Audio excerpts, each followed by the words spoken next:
Hello guys, Radhe Radhe. आप सभी का स्वागत है आपके YouTube channel Aryan Gyanoday coaching centre में।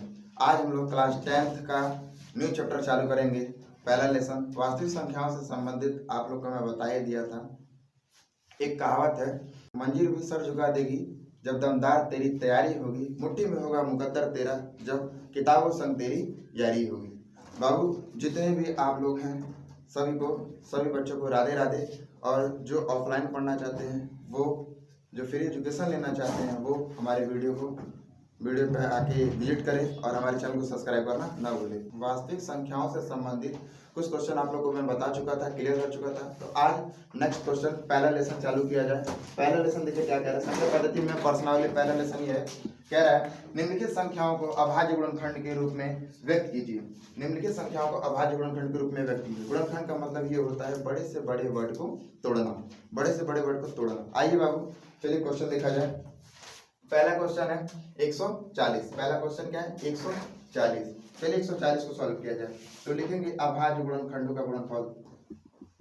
अभाज्य गुणनखंडों का गुणनफल पहला कितना दिया है? 140। चलिए 140 लगाया जाए। 140 किससे करेंगे बाबू? 2 से।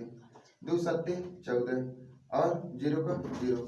जब भी मैं बताया था कि 1000 बार बताता हूँ, जिस संख्या के पीछे 0 रहे, जिस संख्या के पीछे 0 रहे, वो संख्या हमेशा 2 से कटती है। ठीक है, आइए 2 से काटा जाए। 2 तिहाई 6, 2 पचे 10, फिर 5 से, 5 सत्ते 35, 7 करने 7, 7 करने 7। उसने बोला था कि अभाज्य गुणनखंडों के रूप में व्यक्त कीजिए। अभाज्य गुणनखंडों के रूप में व्यक्त कीजिए। लिखेंगे अतः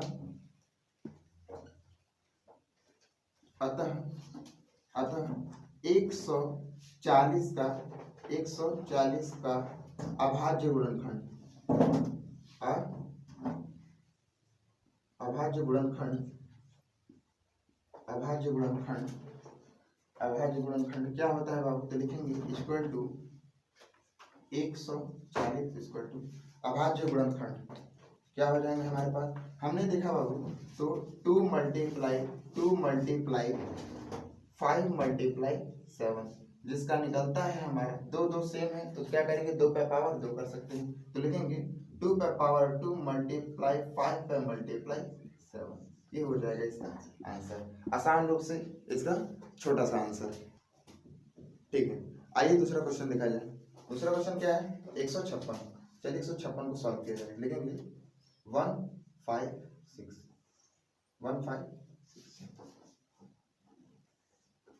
सॉल्व करते हैं। इससे कटेगा 2 से, क्योंकि पीछे कौन सी संख्या है? सम संख्या है, जो अपने आप से भी कटेगी और दूसरे से भी कट सकती है। तो 2 सत्ते 14, बचा 1, 2 अट्ठे 16, फिर 2 से, 2 तिहाई 6, 2 नौया 18। अभी किससे काटेगा? 3 से, क्योंकि पीछे कौन सी संख्या है? विषम संख्या है, तो किससे काटेंगे? 3 से। 3 से काटेंगे, 3 करने 3, 3 तिरिके 9। अभी किससे काटेगा? सीधा 13 करने 13, 13 करने 13। लिखेंगे अतः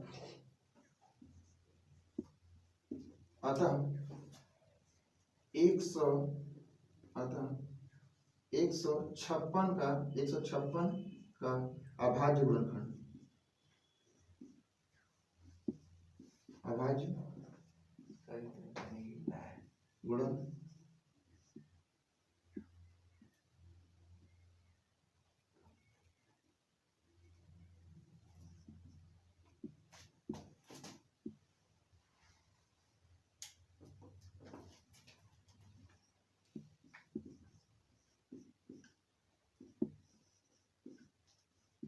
अभाज्य गुणनखंड 156 का अभाज्य गुणनखंड क्या होगा बाबू?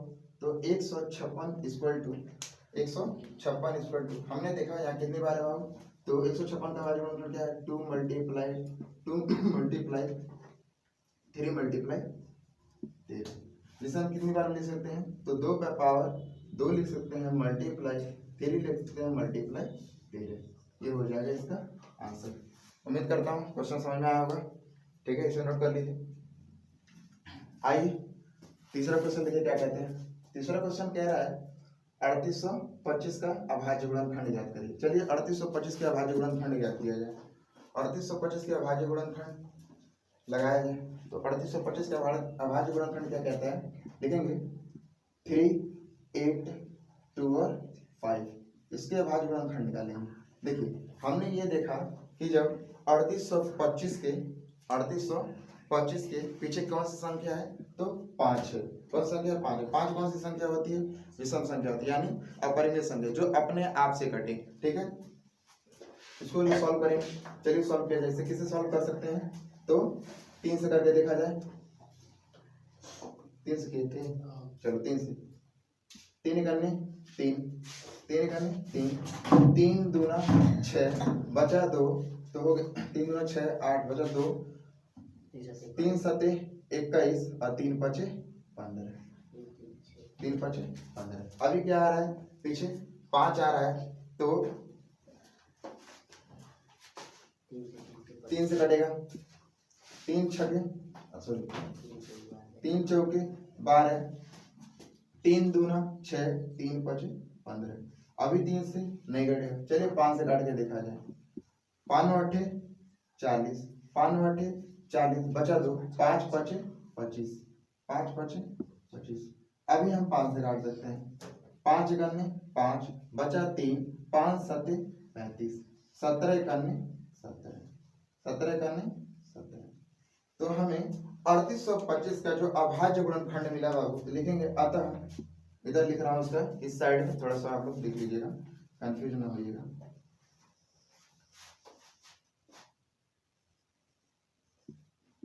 अतः 3825 का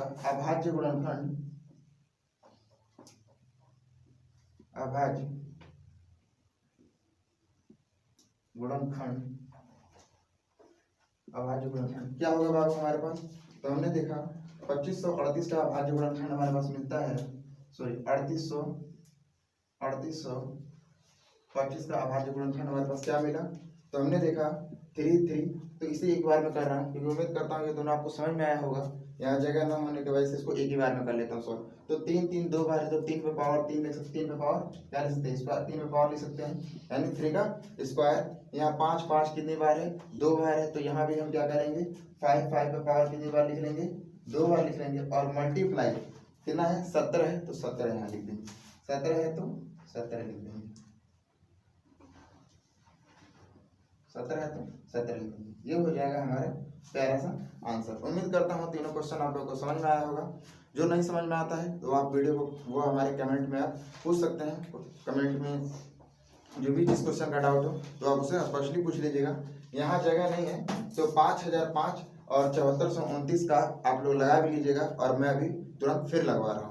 ठीक है, 5005 का और 7429 को भी सॉल्व कर लिया जाए आप लोगों के लिए। ठीक है, तो अभी ये क्वेश्चन को आप क्या कर लीजिए, स्क्रीनशॉट ले लीजिए।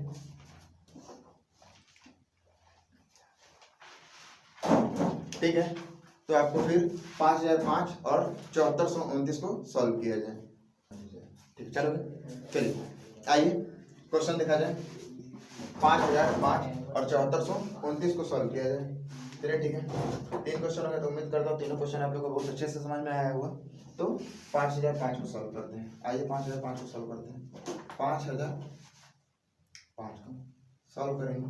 चलिए ठीक है, देखते हैं पहले किससे कटेगा। हमें पता है पीछे जो कौन सी संख्या है हमारी, तो पीछे हमारी विषम संख्या है, यानी 5। 5 किससे कटने वाली संख्या? अपने आप से कटने वाली संख्या है। तो किससे कटेंगे? 3 से तो कटेगा, तो सीधा 5 से काट के देखा जाए। 5 इकाने 5 डबल 0, 5 इकाने 5। अभी किससे काटेंगे? तो 5 जाहिर सी बात है नहीं कटेगा, तो किससे काट के देखा जाए? 7 से काट के देखा जाए। किससे? 7 से काटेंगे हम। चलिए देखा जाए। 7 इकाने 7 इकाने 7, 7 इकाने 7 बचा मेरे पास 3, हो गया 30, 7 चौक 28, 7 चौक 28 बचा 2, हो गया 21, 7 तरीक के 21। अब हम किससे काटेंगे? 11 से काट लेंगे, क्योंकि देखिए 5 से भी नहीं कट रहा है क्योंकि पीछे 3 है। 6 से भी नहीं कटेंगे, तो 11 से देखा जाए। चलिए 11 से देखा जाए।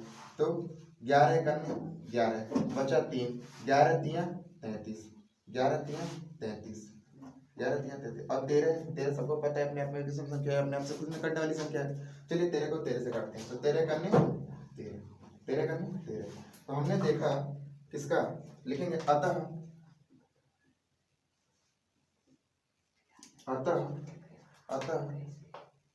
5005 5,005 का अभाज्य गुणनफल, 5,005 का अभाज्य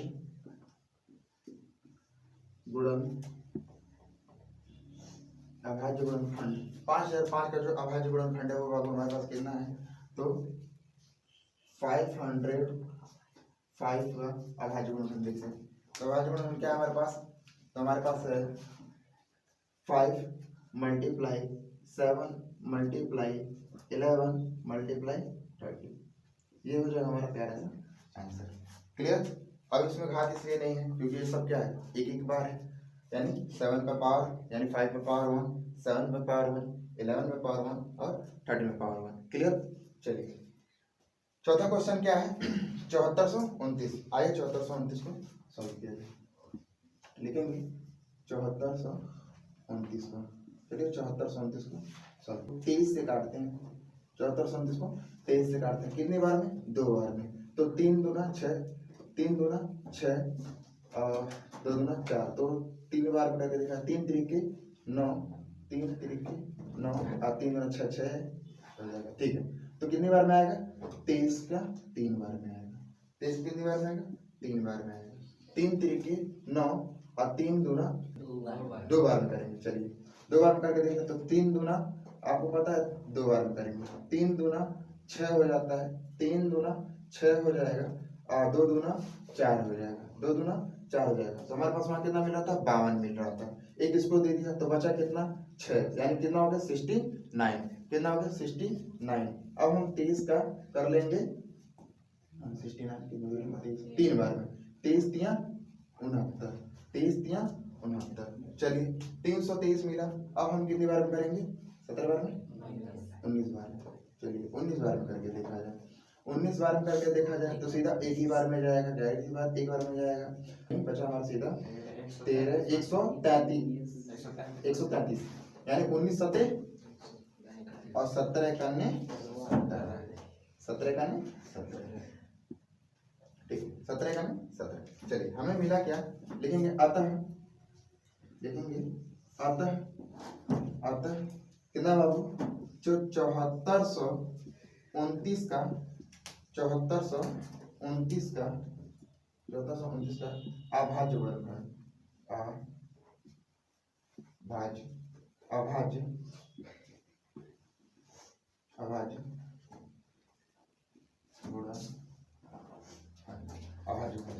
7429 का अभाज्य गुणनखंड देखा जाए तो 7429 का अभाज्य गुणनखंड होता है बाबू, 7429 का अभाज्य गुणनखंड हमारे पास क्या निकल कर आ गया, तो 17 × 19